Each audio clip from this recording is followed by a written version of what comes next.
Welcome to episode 267 of Lucretius Today. This is a podcast dedicated to the poet Lucretius, who wrote On the Nature of Things, the most complete presentation of Epicurean philosophy left to us from the ancient world. Each week we walk you through the Epicurean text, and we discuss how Epicurean philosophy can apply to you today. If you find the Epicurean worldview attractive, we invite you to join us in the study of Epicurus at epicureanfriends.com, where we discuss this and all of our podcast episodes. This week we're back with Joshua, Don, and Calasini, and we'll be examining one of the most interesting but also controversial aspects of Epicurean philosophy. The title of the episode is Virtue's Not Absolute or an End in Itself, and that all good and evil consists in sensation. But ultimately what we're talking about today is this controversial question of virtue. What is it? What role is virtue supposed to take in the day-to-day decisions that we make about how we live our lives? Epicurus differs dramatically from most other philosophers of the Greek tradition in his assessment of the nature of virtue and its role in human life. In Epicurus's time, Plato and Aristotle had combined an appreciation of virtue, both for itself and for the benefits that it brings. But as we get into the discussion, I think we'll see that Plato and Aristotle had held that virtue was grounded in their ideas of a universe that had been created by a god or a prime mover, some supernatural force. And so they evaluated virtue largely in terms of compliance with some kind of a divine order. Now, what many people are most familiar with today is the Stoics and the Stoic emphasis on virtue. And they extended the Platonic and Aristotelian viewpoint of divine order being involved, and they came to claim that virtue itself is the goal of life. We've all heard cliches such as virtue is its own reward. That's a Stoic type of conclusion that says if you look for a reward for performing virtuous acts, then you're sullying the act in itself. Virtue itself is such an excellent thing that it's something you should strive for regardless of whether it brings you good or ill. And the big issue there becomes, is virtue the end of life, or is virtue the means of something else? Because they held that virtue is an end in itself rather than the means to another end, the Stoics developed the idea that it's inherently improper to seek any benefit from virtue. And as a part of this focus on virtue as being part of a divine plan, the Stoics also held that virtue is essentially universal, that it's the same for all people at all times and all places. And that sort of makes sense. If you believe that there's a single divine creator of the universe, then this single divine creator, from that point of view, is going to set up standards of conduct to which living things should comply. And that standard of conduct is basically what the Stoics were embodying in their view of virtue. This difference of opinion grew more stark as time went on, and it continues in much the same form today. The question is whether virtue or being a good person is itself the goal of life, or again, as Epicurus argues, is the goal of life happiness, which is based on pleasure? Now, Epicurus held that virtue is important, and in fact, it is necessary and inseparable as a tool by which to attain that happy life. But this difference of opinion as to whether it is a means or an end is extremely important. In preparing for this episode today, I was thinking that it really could be very, very short. Because if we choose to focus on commonalities and the similarities between Epicurus and other schools, then everybody, basically all the schools, think that virtue is extremely important. But the role of virtue as the means or the end becomes so controversial. We have some significant texts that show how deep that divide becomes. The Epicurean Diogenes of Oinoander, around 200 AD or somewhere in that time period, is renowned for having erected a stone wall that contains his tribute basically to Epicurus and to Epicurean philosophy. And this subject had apparently become so important by that time that Diogenes of Oinoander included this statement in his inscription. I'm about to read the translation by Martin Ferguson Smith, who is the real expert on the Oinoander inscription.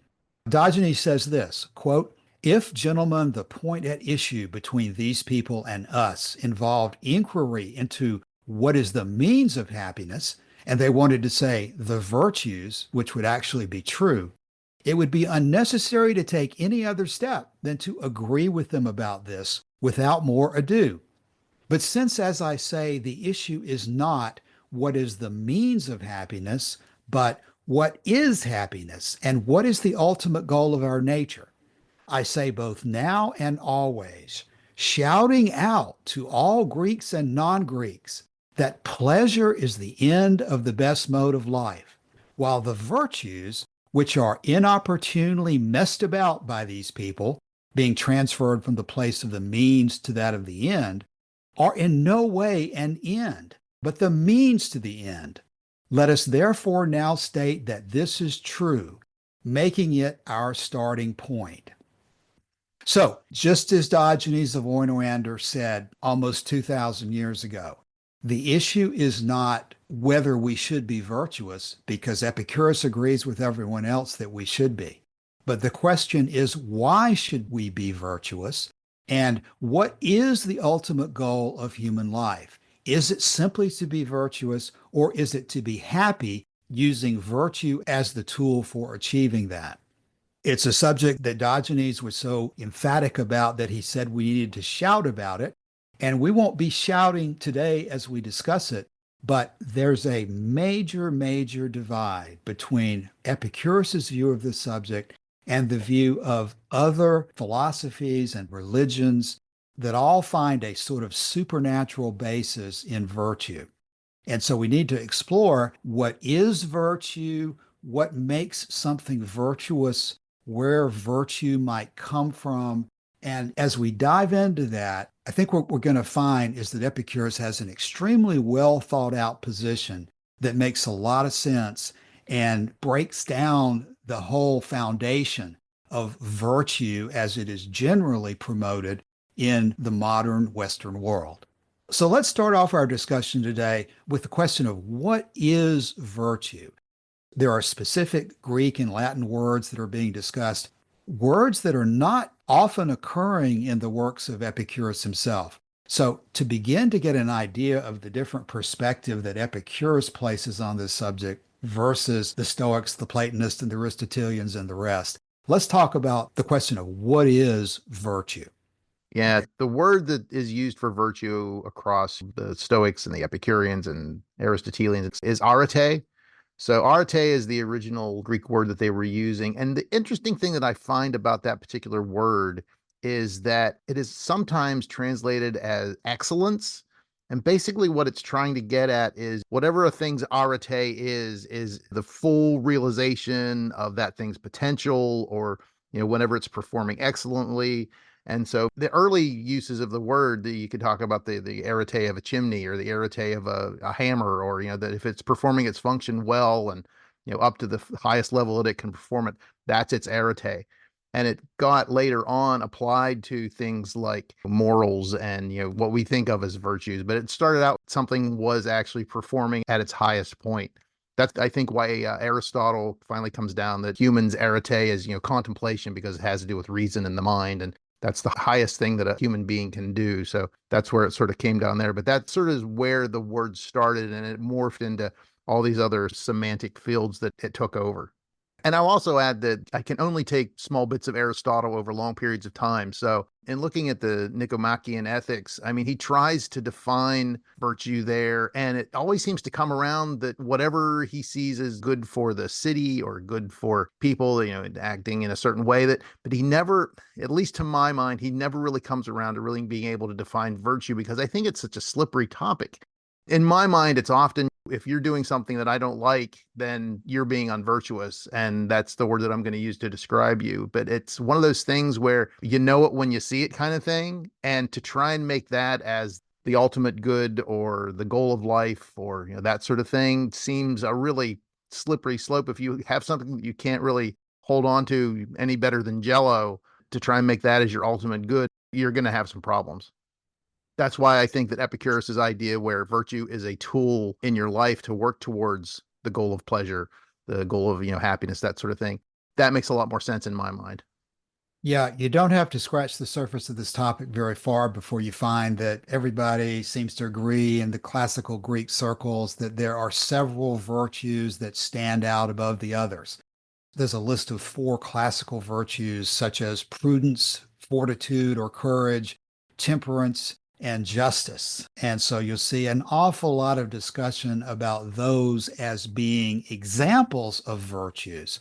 But you always have to ask this question about, okay, those may be particular virtues, but what is it that makes something virtuous in the first place? What is the unifying element in any course of conduct or in any attitude or action, such as prudence, for example, that makes it virtuous?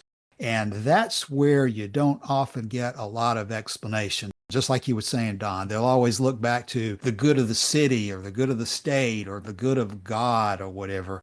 And that's, I think, where the rubber meets the road on where you have to really think about where these people are coming from. Just like Epicurus is always doing, you go back to the universe is composed of atoms and void. You try to pull things apart and look back at the origin of everything. And these other guys are generally seeing a divine origin of some kind to which they're attempting to comply. So simply listing out the virtues, and you can go on and talking about lesser important virtues, but just simply providing a list of them, it's not quite the same thing as talking about birds and pointing to different birds because we're in a very abstract area in talking about these things. So providing the list doesn't really tell you, well, who's got the authority to make this list? How'd you come up Right. with that list in the first place? And that's where I think the contextual nature of Epicureanism is so interesting because he really, in those later principal doctrines, really talks about justice because that's a particular quote unquote virtue, that sort of thing, and how it can be applied and how you can use it as a tool for a more just existence and that sort of thing. But I think that trying to define, virtue writ large, like you said, it's basically you make a list of specific items and it doesn't get you really any closer to what's the unifying factor in all of them. Isn't it Aristotle that talked about excess and deficiency with Right. regard to the virtues? And so, in some sense, that was some kind of attempt to define the virtues from that kind of method. Yeah, exactly. I think that's one of the interesting things that I found in the early books of the Nicomachean Ethics that he tries to say that to act virtuously is to find the mean between the two extremes kind of thing. And a lot of the things that Aristotle brings up, I really don't see that Epicurus would necessarily disagree with him, but I think his framework, I don't think Epicurus would agree with the way he was trying to set it up and the way he was defining it. In Aristotle's means, it seems like he was trying to come up to some sort of absolute definition. And I think that Epicurus would try and get at it from a more contextual nature. It's like, what are the results of this? What are the outcomes of this? When you make these choices, what happens? Whereas Aristotle was trying to put a point in the map and say, here's where you have to be. And Epicurus, I think, would say, well, let's look at the context here. What are you doing? Cicero, in his On Ends, basically sets himself the task of determining what exactly these old philosophers meant by the various goals that they set up as, the telos or the summum bonum, the highest good. And in dealing with the question of virtue and morality, he has this to say. And I think at the very least, this helps to clarify the issue. So in his response to Torquatus, the Epicurean, he says this: by what is moral, we understand something of such a nature that, even if absolutely deprived of utility, it may with justice be eulogized for its own qualities, apart from all rewards or advantages. Now, the nature of this object cannot be so easily understood from the definition I have adopted, though to a considerable extent it can, as from the general verdict of all mankind, and the inclinations and actions of all the best men, who do very many things for the sole reason that they are seemly, right, and moral, though they see that no profit will follow. In the next paragraph, he goes on to give a list of the virtues, but this is his attempt at defining what we mean by virtue or morality. I'm kind of using them interchangeably here, but I'm going to quote from later in this book.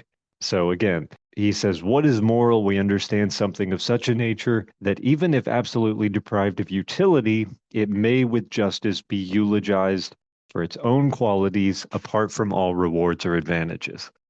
And then regarding the relationship between morality and virtue, We have to rely on the definition given by Cato as Cicero's interlocutor in book 3 or 4 of On Ends. And Cato asked Cicero, why are you not a Stoic, essentially? You're the one person of all the people in Rome.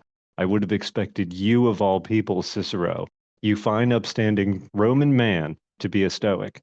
And Cicero says, our principles are at one and only our language is at variance. And Cato replies, our principles are very far from being at one, for whatever that thing may be over and above morality, which you declare to be desirable and reckon among things good, you thereby quench morality itself, which we may liken to the light cast by virtue. And virtue too, you, Cicero, utterly destroy. So Cato is taking the position that morality is the light cast by virtue, the outer sign of an inner virtuous existence, is how you might put that. I don't know if that helps, but Cicero deals with these questions at length. When we went through On Ends, books 1 and 2, we barely scratched the surface on the philosophical conversations in that book, all of which deal with the question of what is the telos, what is the highest good? How do we know it, and how do we follow it? Joshua, let me jump back in on what you said there. You indicated you weren't sure how helpful that was, but boy, I think that's extremely helpful. When we've gone through On Ends in the past, we've only been through the Epicurean sections, but Cicero does a very good job of bringing a lot of these issues together in the later books as well. And if I recall correctly, Cicero slashes and burns the Stoics on this point. And in fact, I think this applies to Aristotle too. They end up taking the question of, well, what is virtue? And their conclusion ends up being, well, virtue is what the best men of Athens do. And that what we should do to find out what's virtuous is just look for virtuous people and emulate them. And for that reason, they place so much emphasis like on Plutarch's lives and in examining the heroes of the past and talking about them all the time, as if you're going to understand what virtue is by watching virtuous people. Well, there may be some merit in that as long as you know what a virtuous person is in the first place. But it's pretty circular reasoning to just simply say, we know what is virtuous because that's what virtuous people do. Ultimately, a lot of their problem derives, I think, from that point. And the rest of what you said as well, I thought that was an excellent presentation because people think, oh, Cicero is a Stoic. Cicero wrote On Duties, and he's just as much of a pro-Stoic person as Marcus Aurelius or anybody else who ever lived. But that's not true. Cicero was an academic skeptic, and it's certainly not good that he didn't like Epicurean philosophy, but he had some terrible things to say about Stoicism and the word chopping that the Stoics do, which is ultimately a large part of what we're talking about today. I'm really glad you brought up the whole circular reasoning thing, that we can see virtue by what virtuous people do. That's such a weird back-ended way to go about the whole thing from what I can see. When I went through and found the place where Aristotle starts to talk about the means, and what he'll do is say, for instance, the trait of like having fear or confidence or having that sort of like trait, that the deficiency is being cowardly, the excess is being reckless and, just jumping into situations. And then the mean is courage. So he sees courage as a virtue because it's between these two extremes. For pleasure and pain, he's like, you have a deficiency in it, that you're insensitive, you just basically you don't feel anything. The other end, his excess is being self-indulgent. And then right in the middle, he's saying that the mean, the virtue, is being self-controlled. And so those kinds of things, I don't think that Epicurus would have much of an argument with him, but the way he gets to those seems to me to be not the way that Epicurus would come at it as well. But the things that Aristotle comes up with, in many ways, it's like, okay, well, that makes sense. But his way of getting there and his way of applying them, I think, are dramatically different than one way Epicurus would apply them and get to the same ideas.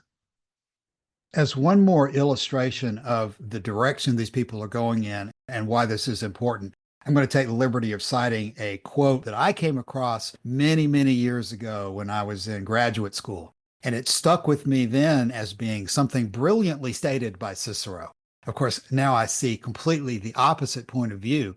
But in Cicero's Republic, this formulation of what virtue would be, which of course here he says it in the form of true law, I'm going to submit to you that what I'm about to read is very closely aligned with this point of view that there is a true way of acting that is virtuous or morally excellent that everybody should follow. Here's the quote. It's from Cicero's Republic, Book 3, Section 22. Quote, "True law is right reason in agreement with nature. It is of universal application, unchanging and everlasting. It summons to duty by its commands and averts from wrongdoing by its prohibitions. And it does not lay its commands or prohibitions upon good men in vain, though neither have any effect on the wicked. It is a sin to try to alter this law, nor is it allowable to attempt to repeal any part of it, and it's impossible to abolish it entirely. We cannot be freed from its obligations by Senate or people, and we need not look outside ourselves for an expounder or interpreter of it.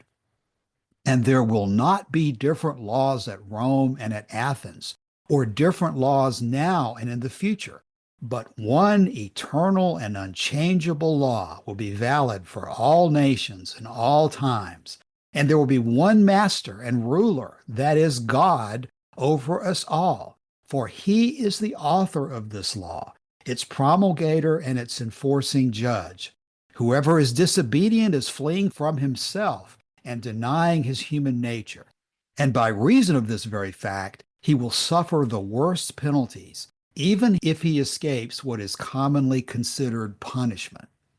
So that's a means of illustrating that if you believe that there is a moral excellence or single type of virtue that applies to everybody, then you're going to go in that direction, frankly, that if there's a God that set it up, then that's what everybody should be doing all the time, everywhere, no matter who you are, how old you are, where you live, what language you speak, or anything. There is something behind the concept of virtue that everyone needs to pay heed to, or they're going to be suffering the worst penalties, either now or in some future life.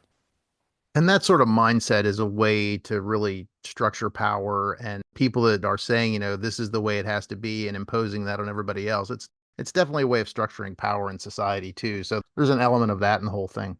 And one of the interesting things I think too, I mentioned arete from the Greek earlier, and I think it's important to remember that the whole Latin word for virtue writ large is virtus or virtus, depending on your pronunciation preference. And it really has to do with being manly, because it has, the Latin word vir right in there, and being courageous in battle and being a man of action. And those are the sort of connotations that I think it originally came in. I think it carried through. But that whole idea of virtus, especially applied the Romans, many of the Romans, I should say, didn't see the Epicureans as being manly. So that whole virtue versus pleasure, virtus versus voluptas, is a big thing in the Epicurean arguments in Roman times as well.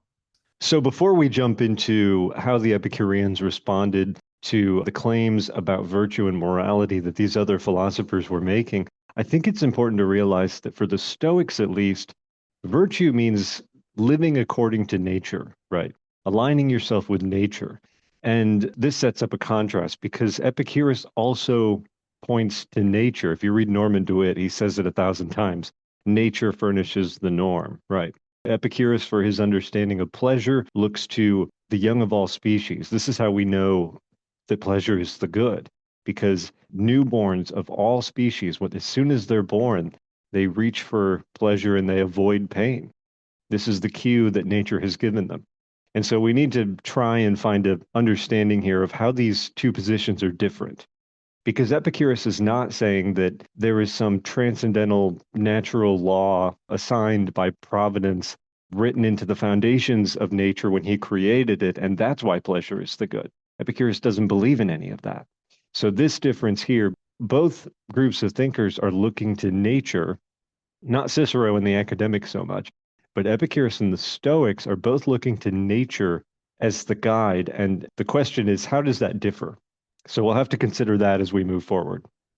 Joshua, first of all, in answer to your question there, it seems to me that that is the important part where you get back into the Epicurean physics. For the Epicureans, nature is natural and has no supernatural God over it. But for these other guys, nature has some supernatural, outside of nature force that ultimately is what they look to. And if there's anything that distinguishes these positions, I'd say that primarily is it. But your statement there has just prompted me on something that I have to include. When you start talking about the question of who's living according to nature, people who are interested in that subject might very well enjoy reading Nietzsche's statement in Beyond Good and Evil, which I think is chapter 1, section 9. Just a small piece of it here. He's talking to the Stoics, and Nietzsche says this, quote, "You desire to live according to nature? Oh, you noble Stoics, what fraud of words." And then he continues on, "Why should you make a principle out of what you yourselves are and must be? In reality, however, it is quite otherwise with you. While you pretend to read with rapture the canon of your law in nature, you want something quite the contrary. You extraordinary stage players and self-deluders. In your pride, you wish to dictate your morals and ideals to nature herself, and to incorporate them therein. You insist that it shall be nature according to the Stoa, and would like everything to be made after your own image, as a vast eternal glorification and generalism of Stoicism. With all your love for truth, you have forced yourselves so long, so persistently, and with such hypnotic rigidity to see nature falsely, that is to say, stoically, that you no longer are able to see it otherwise. And to crown it all, some unfathomable superciliousness gives you the bedlamite hope that because you are able to tyrannize over yourselves, Stoicism is self-tyranny, nature will also allow herself to be tyrannized over. Is not the Stoic a part of nature? Yeah, I think you could say, you're living according to nature, but then how do you define nature? Because that's everybody, I think, in those different schools is going to have a different way of seeing nature. So that's one of the sticky wickets that whenever you use a word, what does it mean whenever you're using it? Yeah, that's exactly the point. Where does virtue come from? What is the goal of being virtuous? How do you know what virtue is and so forth? You've got to dig back down to that question of where this whole concept comes from in the first place in order to understand it. And of course, when you take the position that there's a divine order, you can say, well, the prime mover or this original God or whatever God is you prefer to talk about is the source of virtue. But of course, in Epicurean terms, the universe is eternal. The universe was not created by a supernatural God. And so the universe is what it is in terms of the atoms moving through the void and the things that arise from that process, which takes us to the question of what really then is the Epicurean view of virtue. And the main point is, in contrast to what the Stoics and some others are saying, it is not virtue that's the highest good, but pleasure. And of course, we've got many sources, including the letter to Menicius, the principal doctrines, many other statements throughout Epicurean texts that focus on the role of pleasure as the ultimate good. I will offer that I don't think there's any better place to start than Principal Doctrine 5, because the way that he lists individual virtues there and their relationship to a pleasurable life just is a nice little encapsulation. I've always sort of liked that Principal Doctrine. So if you don't mind, I'll just read the Hicks translation here, which I think is a fairly good one, and then we can dig a little bit more and jump off from there if that's okay with everybody. Yes. So Hicks' translation of Principal Doctrine 5 is, "It is impossible to live a pleasant life without living wisely and well and justly. And it is impossible to live wisely and well and justly without living pleasantly. Whenever any one of these is lacking, when, for instance, the man does not live wisely, though he lives well and justly, it is impossible for him to live a pleasant life." So that integration of the individual virtues to the ultimate result of living pleasantly is really just bound up there together. And I think you need one to have the other, and seeing that as a way to encapsulate that the virtues are tools or steps on the way to living pleasantly is exactly where Epicurus comes down on this question. That the virtues are not an end in themselves. They are simply tools to get where you need to be. Exactly. And it's interesting how people can sometimes get confused, I think, because they say, okay, there's a list of principal doctrines by Epicurus. And of course, everybody knows Epicurus is concerned about pleasure. Why isn't the very first principal doctrine a statement that pleasure is the goal of life? And principal doctrine 1 is not a statement about pleasure.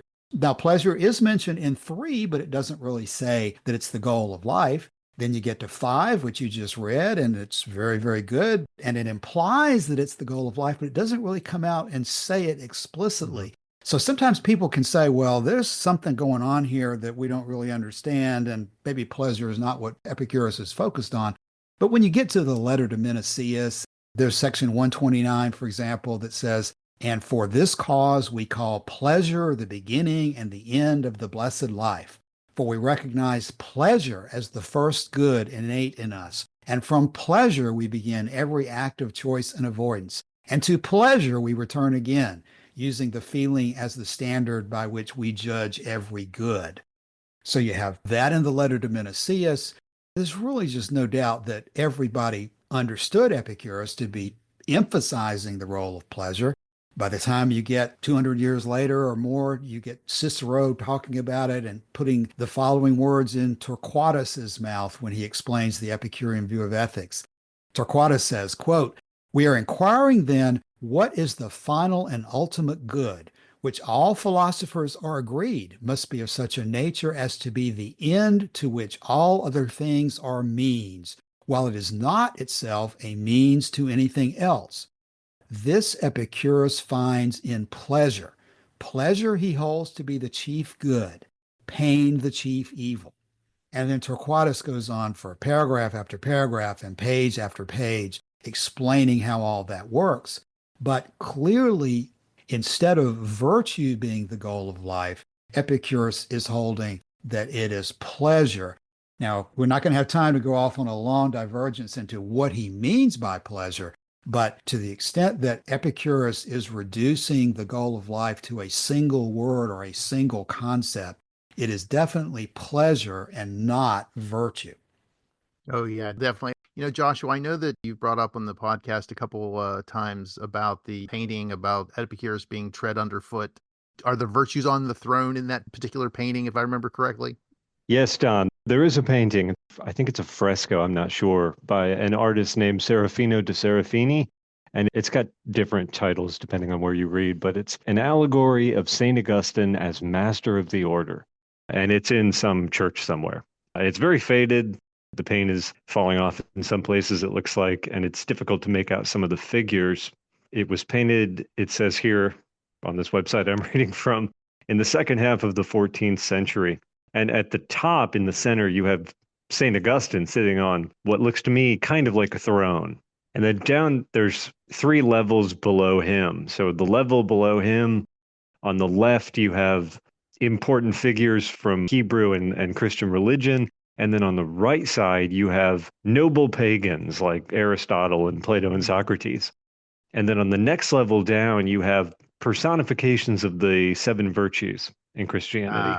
And then below that, writhing in misery, you have personifications of the 7 vices. And in the very bottom right-hand corner, you can just make out the name or part of the name of Epicurus, groveling face down in the mud, essentially, as the personification of gluttony. This is how he was perceived in the Middle Ages.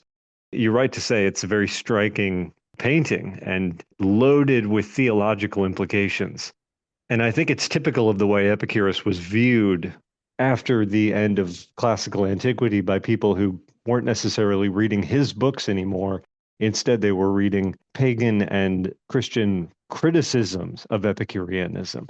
And this is the image that comes down to us, Epicurus as a glutton. You recently did an excellent presentation, Don, on this question of bread and water and what that means in relation to things like asceticism and so forth. And I thought your presentation was excellent, and we should probably link to that in the thread. But this painting is going in the opposite direction. Epicurus is glutton, symbolic of gluttony, and deserves to be crushed into the ground like the miserable sinner that he is. Yep. Yeah. That's sort of like, here are the virtues that we need to uphold, and here's the things that we need to totally stamp out and just grind into the mud. And just so happens that, Epicurus is one of those things that needs to be ground into the mud from the viewpoint of a number of the schools in Christianity come after.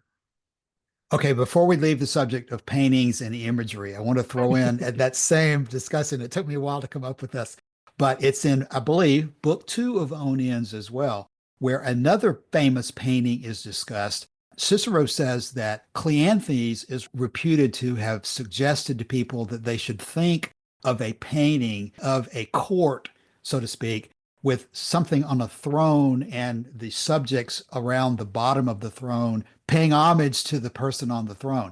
And what Cleanthes was suggesting is that you should consider not virtue being on the throne, but pleasure being on the throne, and have the subjects around who are bowing to it be the virtues.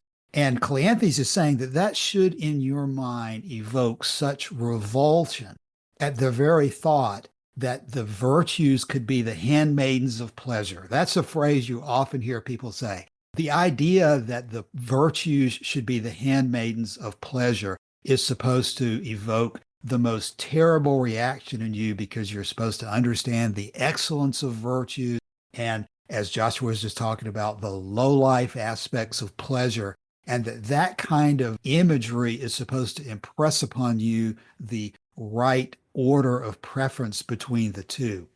And ultimately, I would link that to what we discussed earlier about how you're supposed to understand virtue in terms of what the great men of Athens do.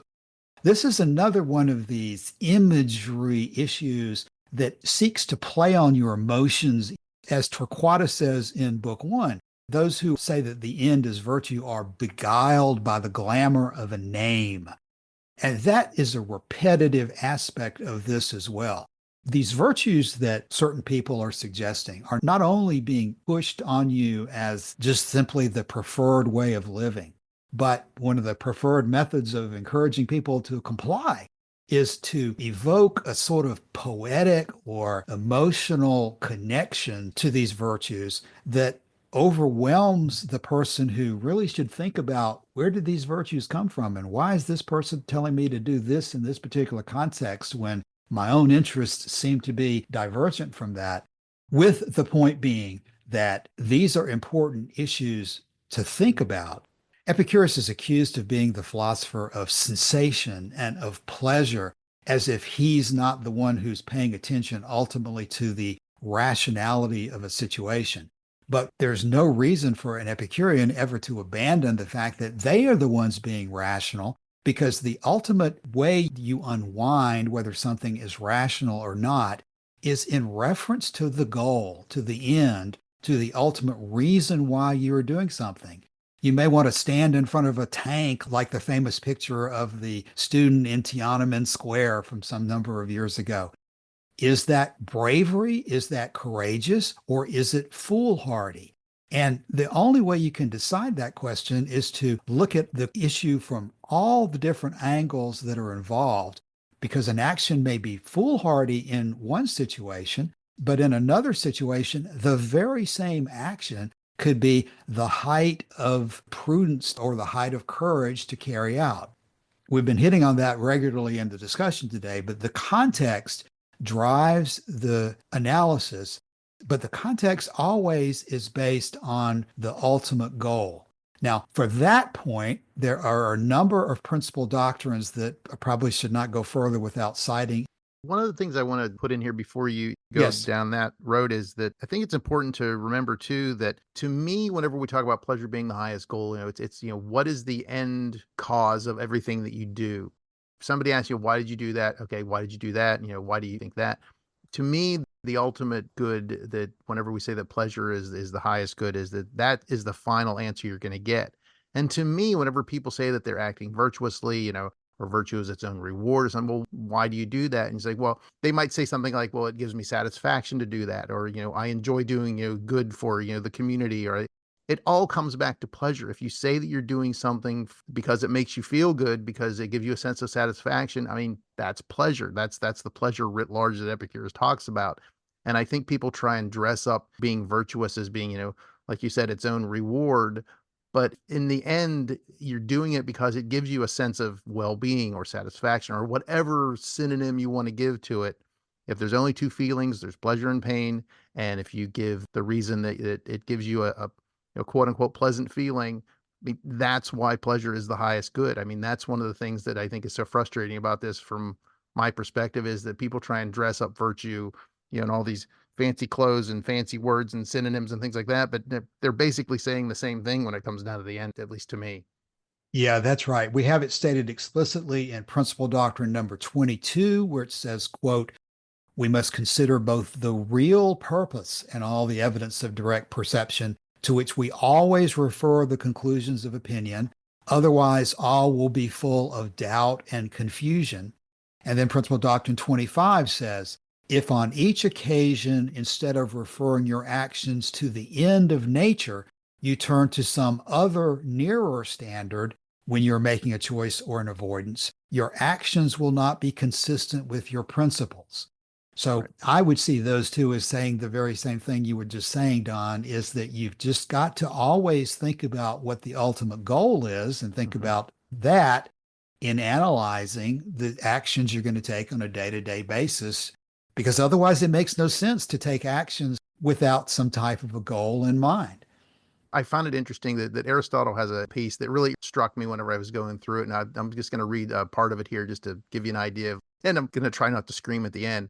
But it says, pleasure causes us to do base actions and pain causes us to abstain from doing noble actions. An index of our dispositions is afforded by the pleasure or pain that accompanies our actions. A man is temperate if he abstains from bodily pleasures and finds this abstinence itself enjoyable. And I'm like, well, you're right there. It's like he's finding this abstinence enjoyable. So you're saying that he's taking pleasure in this. So if you if you're using that as a criticism, I mean, you've sort of like shot yourself in the foot there. So that just seems to be a circular reasoning again from Aristotle. Yeah, it's so easy to get into circular reasoning if you don't make yourself extremely clear about this question. Now, the longest discussion of this question of virtue that we have in the ancient text is probably Book 1 of On Ends, where Torquatus gives this very long discussion and goes through all of the different virtues, showing how we act virtuously for the reason that we want to live happily. We don't live happily in order to be virtuous or anything like that. He puts the horse and the cart in the correct order. One of the examples that Torquatus gives is in regard to his own ancestors. And this is a point that people who are attracted to Stoicism probably don't hear very often. But as Cicero pointed out to Torquatus, Torquatus's ancestors were strong military leaders who charged the enemy and stole a necklace from a foe, and then later on even had one of their own children executed because they disobeyed orders. They did all sorts of things that are praised by Stoics, but Cicero used to confront Torquatus and said, how can you defend your ancestors doing all these things that don't seem to have anything to do with pleasure whatsoever? Well, Torquatus gives a long explanation that I won't give all of here, but the heart of his explanation was this. Torquatus said, quote, can you then suppose that those heroic men performed their deeds without any motive at all? Torquatus says, what their motive was, I'll consider later on. For the present, I will confidently assert that if they had a motive for those undoubtedly glorious exploits, that motive was not a love of virtue in and of itself. And then Torquatus goes on to a long discussion of the things that his ancestors had done, and he reconciled them all to the Epicurean viewpoint by saying that this is a principle of wide application. Here's the rest of the quote.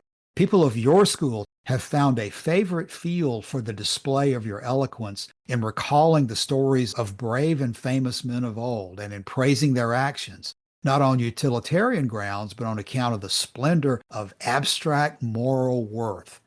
But all of this falls to the ground if the principle of selection that I have just mentioned be established.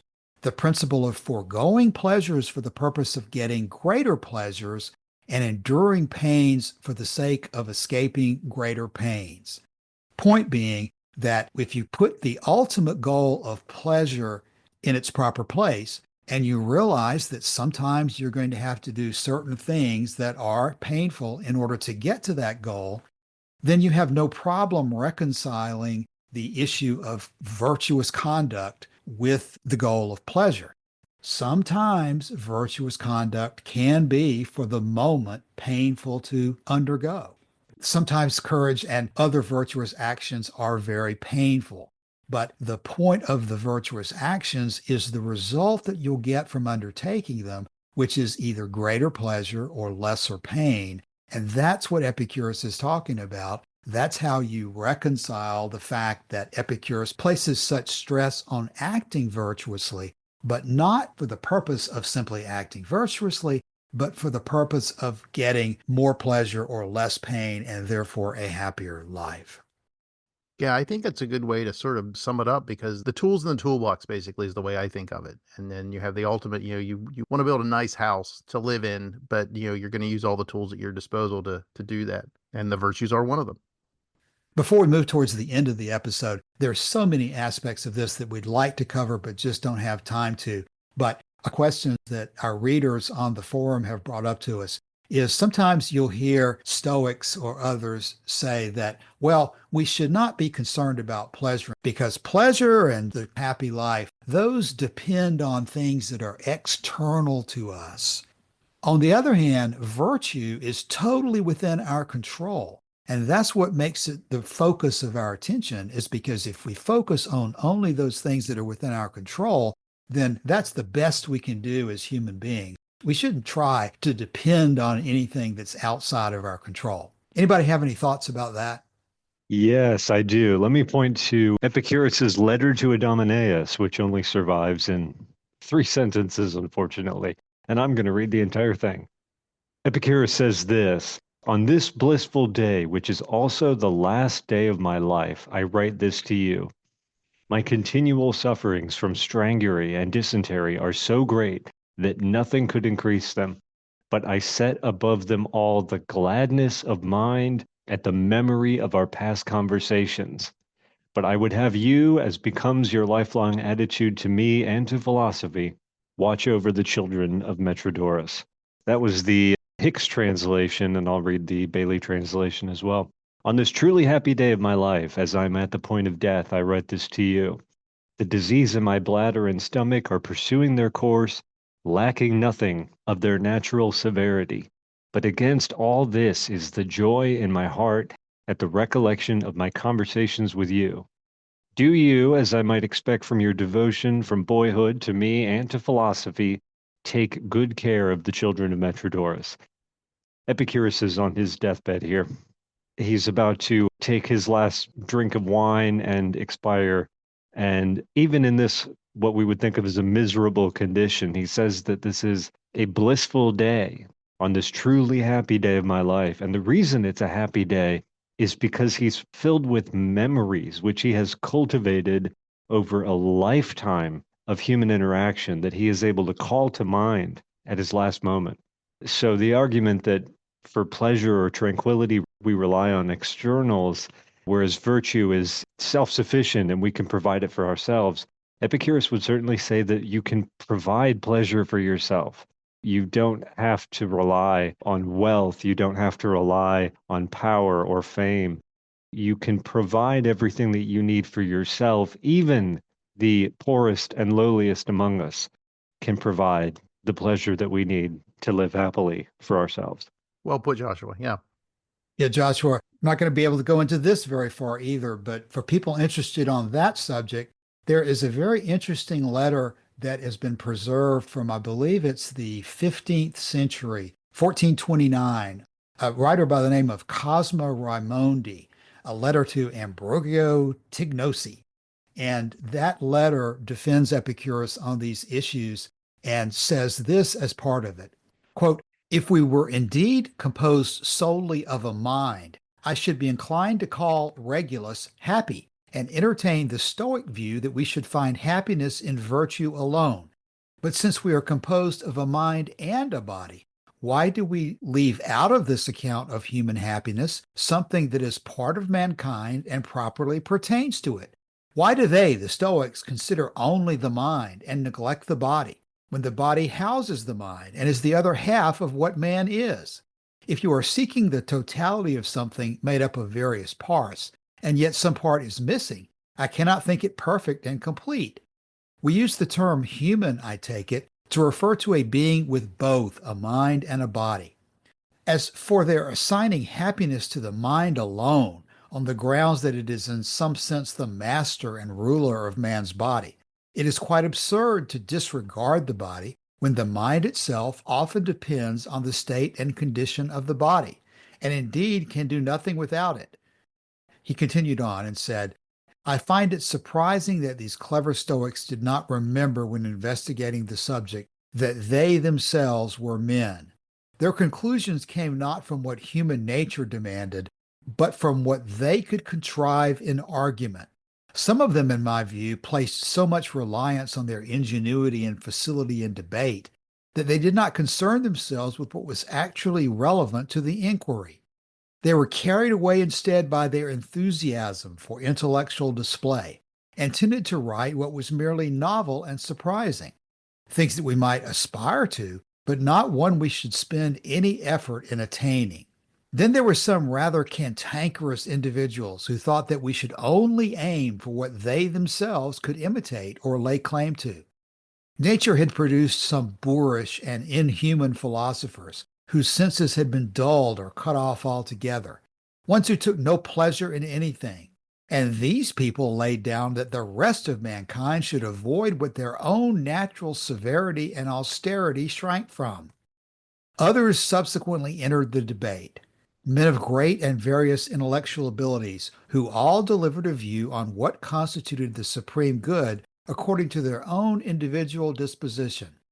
But in the middle of all this error and confusion, Epicurus finally appeared to correct and amend the mistakes of the older philosophers and put forward his own true and certain teaching on happiness.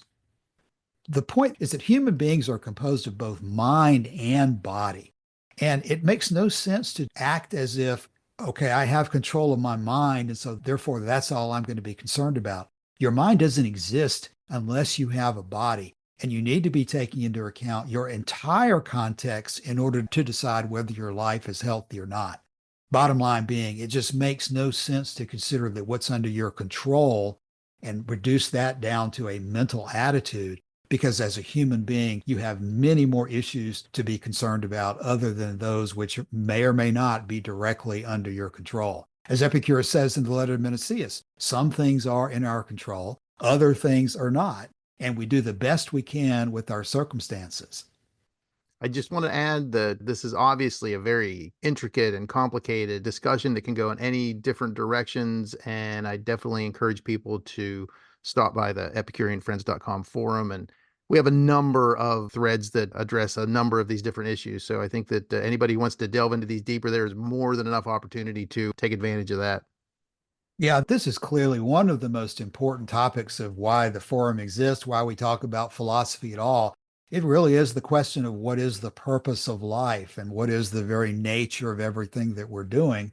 And I think, as Epicurus said, from what we've quoted before, you've got to have a big picture framework in mind. And frankly, this is the question of what is the highest good? What is the pinnacle of the pyramid? What is the reason for which we do everything else? And if you go down the road of thinking virtue is its own reward, then you're not only going to have Epicurus against you, you're going to have Cicero against you. You're going to have Friedrich Nietzsche against you. You're going to have lots of people who think through to the ultimate foundation of why are you pursuing virtue in the first place. So we don't have time to go off in any new directions, but we are going to take the time to have some concluding statements. So, Don? As far as closing thoughts, I want to sort of bring it home with the whole idea of the virtues as being tools for living a pleasant life. I go back to Principle Doctrine 17, which my own translation is, one who is just, moral, and virtuous has peace of mind, but one who is unjust is overflowing with agitation, confusion, and uncertainty. And I've always took that to be, if you treat people virtuously, treat people justly, the chances are they're probably going to treat you that way too. If you're a jerk, you got to look out for everybody. You got to look out for ulterior motives. You got to keep an eye on everybody. But I think that principle doctrine there just sort of shows me that there's a pleasurable reason to treat people virtuously. So if you need a reason to not be a jerk, that's a good principle doctrine to sort of point to. You don't need a divine mandate to treat people virtuously or to act virtuously yourself. That's a great point, Don. Thank you for making that point, and thank you for being with us here today for this discussion of virtue, one of our most important topics. Joshua? Yeah, that was very well said, Don. And I don't have too much to add. I did make a chart yesterday trying to get a handle on what we mean when we talk about ethics, morality, virtue, and I'm going to post that into the episode thread. And if anyone has feedback, I'd like to hear it. And regarding what I said previously about this question of nature, aligning yourself with nature, I'm going to finish by making a book recommendation. This book was published in 2014 by Matthew Stewart, and it's called Nature's God, The Heretical Origins of the American Republic. It is expressly political in many ways, and so it's outside of the scope of what we normally talk about, both here on the podcast and on the forum, but it does get into deep detail discussing what we mean when we say nature. This is the question, Don, you proposed earlier in the episode. It's not enough to just throw another word out as if that solves the big problem. We have to understand what we mean by these words. And so that book, Nature's God by Matthew Stewart, is, I think, helpful to shed light on the issue. The third chapter of that book is called Epicurus's Dangerous Idea. One of my favorite quotes from the book is in that chapter, and Matthew Stewart says this: "In Epicurus, however, there was none of that compromising dialectical spirit that pervaded Aristotle and the others, and allowed them to be wrestled to the ground and marked with the sign of the cross." And so there we have it, Epicurus, in placing the standard in pleasure rather than in virtue or morality or reason or a priori logic or forms, really sets himself apart as a philosopher in a lot of interesting ways. That's kind of the whole point of this series, Cassius, as we go through this list that you have on the front page of the forum, is trying to get a better understanding of what Epicurus means when he diverges as thoroughly as he does from this herd of other thinkers in the ancient world. Anyway, I thought the book was very good. All right. Thank you for that, Joshua. I'll close by citing what Diogenes of Oinoander had to say again. This statement about shouting to all Greeks and non-Greeks that it is pleasure that's the end of life is one of the most explicit statements of this. But after that paragraph, he continues on, and Diogenes said this, quote, "Suppose then someone were to ask, though it is a naive question, who is it whom these virtues benefit? Obviously, the answer will be man. The virtues certainly do not make provision for these birds flying past, enabling them to fly well, or for each of the other animals. They do not desert the nature with which they live and by which they have been engendered. Rather, it is for the sake of this nature that the virtues do everything and exist." And of course, from the Epicurean perspective, the nature of man is that we have pleasure and pain as the basis for all of our choices and avoidances. So the virtues are not there for some other purpose beyond what nature has given us. From the Epicurean perspective, there is no supernatural realm, no realm of ideal forms. The reality is that we were born, like every other creature, to live happy lives. And virtue is therefore an indispensable, inseparable, but simply a tool for the goal of living happily, not an end in itself. These are the kind of questions we discuss at the Epicurean Friends Forum. We invite you to come there and ask us questions, give us comments, let us know what you think about this and our other podcasts. Thanks for your time today. We'll be back again soon. Bye.